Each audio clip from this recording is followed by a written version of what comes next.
have seen a lot of absolutely thrilling games so far, haven't we? Yeah, I don't recall any boring games so far in the tournament, other than maybe the classical clash between Magnus and Hikaru, but It's difficult to get your energy from day by day, again to fight. I'm sure he has to understand that he has to be focusing, he has to be prepared to play, and forget about the result completely. And sorry, I just saw on the camera there that Magnus Carlsen has arrived with a new look. He shaved off his beard. wow. Who would have thought that the 17-year-old Gukesh would be the hairier of the two here?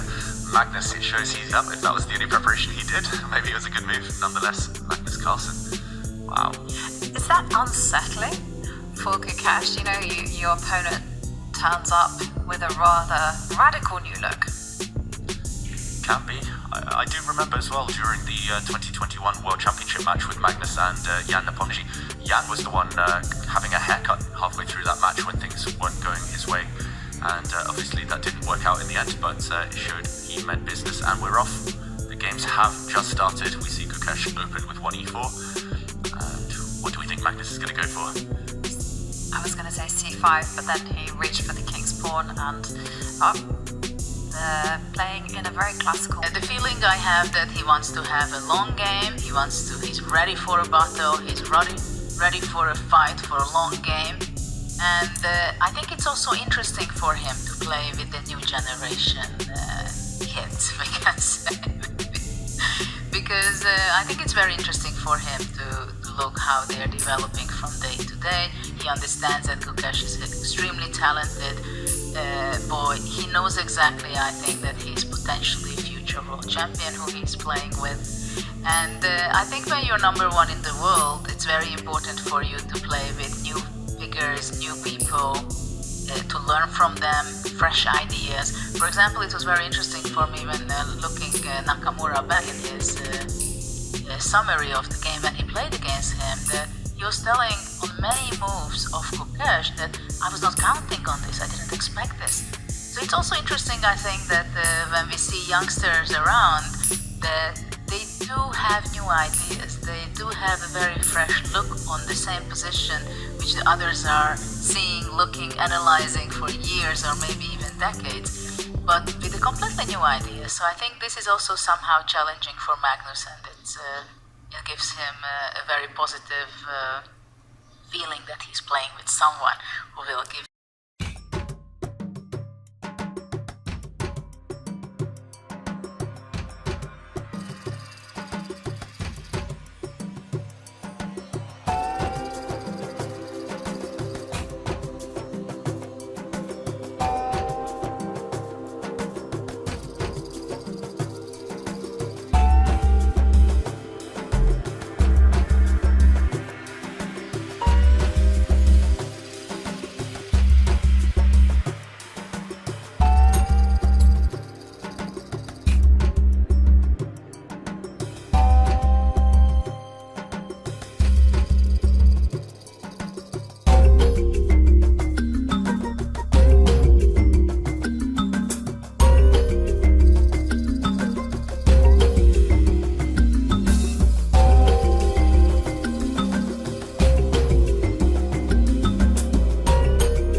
pawn a2 will not do any harm to black. Magnus keeping his king as close as possible. We're seeing a repetition and shake. It is a draw. We'll see more chess today with an Armageddon. Well, 4 Armageddons today, and it's interesting. Who do you think will be more satisfied with that draw? Gukesh. Surely he was in trouble in that queen game at the beginning at least. Before it turned around. Magnus losing control. Well, Gukesh probably is more happy. But generally speaking, when you know you made mistakes, none of them are happy, and now they want to focus on the next one. You can see that Magnus is unhappy that things were not going exactly the way he was expecting. He looks like tired, annoyed. This happened. Well, he will have 20 minutes to recover as the players will be playing the final Armageddon of the day. It will be Gukesh with the white pieces having 10 minutes on the clock, whereas Magnus will have 7 minutes to draw odds. More exciting chess. Oh, this is going to be extremely exciting. That's for sure. That